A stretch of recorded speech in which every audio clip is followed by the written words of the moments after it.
যেহেতু ইরান বলছে যে তারা 6 মাস যুদ্ধ চালানোর মতন সক্ষমতা আছে, সুতরাং 6 মাসের রসদ তো লাগবে। সেই রসদ অবশ্যই ইরান নিজস্বভাবে তৈরি করতে পারবে না, সহযোগিতা লাগবে রাশিয়ার এবং চীনের। চীন হয়তো সেই কাজটি করছে। ইরান আমেরিকা এবং ইসরায়েলের সঙ্গে যে যুদ্ধ করছে, সেই যুদ্ধে ইরানকে সহযোগিতা করছে কে? ইসরায়েলকে যেমন সহযোগিতা করছে চীন, ইরানকে কে করছে?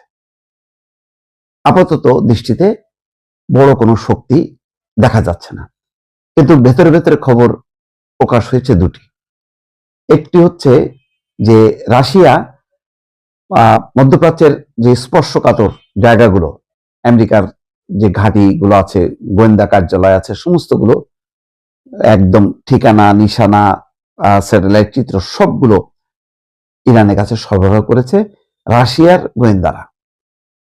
অন্যদিকে আজকে আরেকটা খবর সেটা প্রকাশ করেছে আনন্দবাজার পত্রিকা, চীনও সহযোগিতা করছে ক্ষেপণাস্ত্র তৈরির কাঁচামাল সরবরাহ করার মধ্য দিয়ে।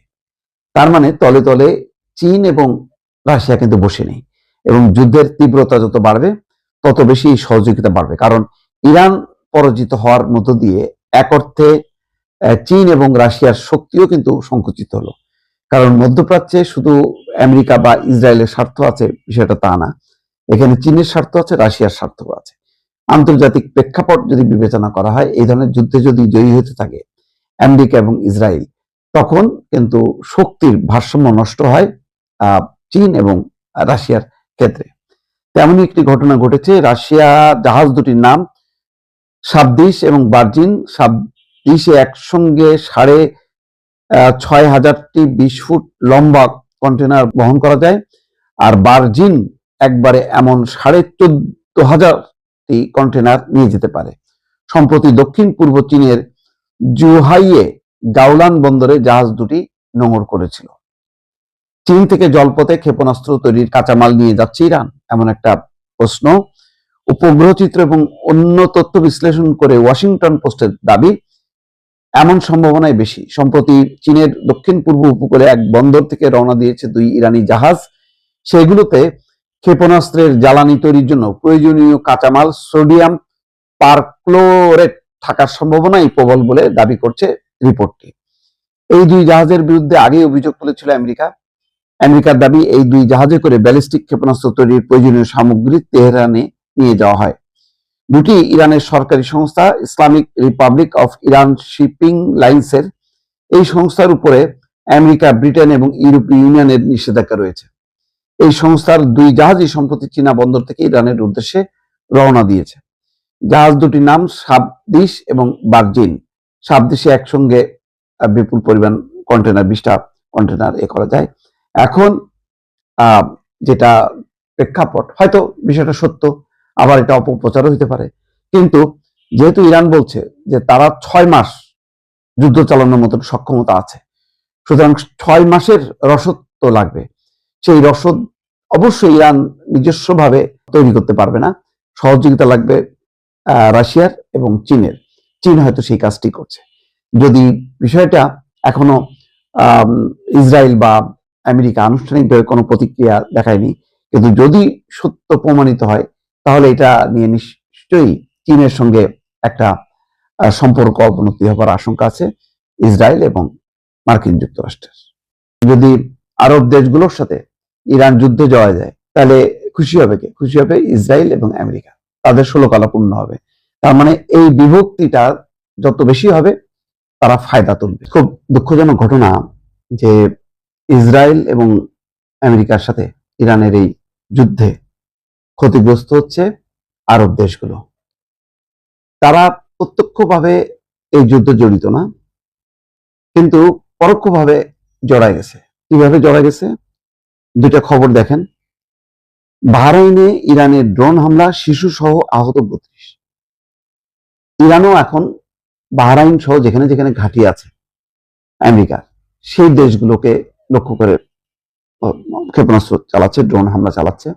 সেখানে শুধু আমেরিকার ঘাঁটি লক্ষ্য করেই ছোড়া হচ্ছে না, কূটনৈতিক এলাকা সহ অন্যান্য গুরুত্বপূর্ণ জায়গাগুলোতেও তারা ছুটছে। এবং বিশেষ করে তেল স্থাপনা যখন লক্ষ্য করা হচ্ছে ইরানের, তখন ইরানও পাল্টা আরব দেশগুলোর তেল স্থাপনাগুলো লক্ষ্য করে হামলা চালাচ্ছে। হামলা না থামলে চরম মূল্য দিতে হবে ইরানকে, হুঁশিয়ারি সৌদি আরবের। দেখেন, সৌদি আরব অন্যতম একটা শক্তিশালী দেশ, ইরানের মতন সামরিক শক্তি সম্পন্ন না, কিন্তু অর্থনৈতিকভাবে অত্যন্ত শক্তিশালী দেশ। এখন সেই সৌদি আরবের সঙ্গে ইরানের লেগে গেল। এই কথা অর্থ হলেই যে যদি অব্যাহত থাকে, এখন পর্যন্ত সৌদি আরব, কুয়েত, কাতার বা সংযুক্ত আরব আমিরাত, তারা কিন্তু কেউ পাল্টা কোনো আলাদাভাবে কোনো যুদ্ধ করেনি ইরানের বিরুদ্ধে, যে ইরান হামলা চালাচ্ছে আমরাও পাল্টা হামলা চালাই। কিন্তু যদি চলতে থাকে এইভাবে, তাহলে তারা কি চুপ করে বসে থাকবে? তাহলে দেখেন, এবং যদি আরব দেশগুলোর সাথে ইরান যুদ্ধে যাওয়া যায়, তাহলে খুশি হবে কে? খুশি হবে ইসরায়েল এবং আমেরিকা। তাদের 16 কলা পূর্ণ হবে। তার মানে এই বিভক্তিটা যত বেশি হবে, তারা ফায়দা তুলবে এবং ইসরায়েল আরো বেশি শক্তিশালী হবে। এখন সেই দিকে হয়তো যাচ্ছে পরিস্থিতিটা।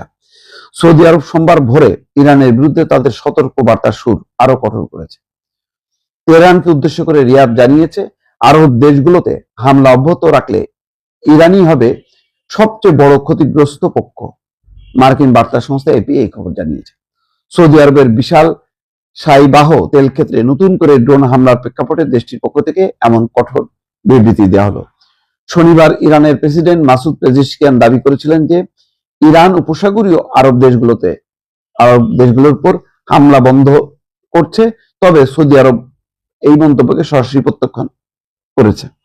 সৌদি পররাষ্ট্র মন্ত্রণালয়ের বিবৃতিতে বলা হয়, সৌদি আরব নিশ্চিত করছে যে ইরানি পক্ষ তাদের এই বক্তব্যের কোনো বাস্তব প্রতিফলন ঘটায়নি, প্রেসিডেন্টের ভাষণের সময়ও না, তারপরেও না। বিবৃতিতে আরো বলা হয়, ইরান ভিত্তিহীন এবং বাস্তবতা বিবর্জিত অজুহাতে তাদের আগ্রাসন অব্যাহত রেখেছে। রিয়াদ সতর্ক করে বলছে, ইরানের এই হামলাগুলো মূলত পরিস্থিতি আরো অবনতি ঘটাচ্ছে, এর ফলে দুই দেশের বর্তমান এবং ভবিষ্যৎ সম্পর্কের উপর গুরুতর নেতিবাচক প্রভাব ফেলবে।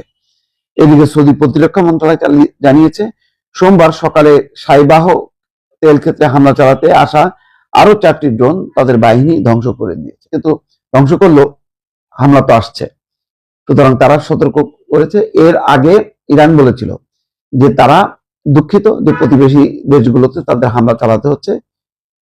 তার কারণ হিসেবে তারা বলেছিল যে ওইসব দেশে মার্কিন ঘাঁটি আছে, সেই ঘাঁটি থেকে তারা আক্রান্ত হচ্ছে। সুতরাং ইরান যদি আক্রান্ত না হয়, তাহলে তারা হামলা বন্ধ করবে। যেহেতু আক্রান্ত হচ্ছে, ইরান এখন পাল্টা হামলা চালাচ্ছে। এখন এই যুক্তি তর্ক পাল্টাপাল্টির মধ্য দিয়ে শেষ পর্যন্ত লাভবান বা ফায়দা তুলছে কিন্তু ইসরায়েল এবং আমেরিকা। কারণ তারা যদি কোনোভাবে ইরানের সাথে আরব দেশগুলোর একটা যুদ্ধ লাগাই দিতে পারে, তাহলে কিন্তু তাদের 16 কলা পূর্ণ হবে। এখন কি হবে সামনে, সেটাই এখন দেখার অপেক্ষা। দর্শক।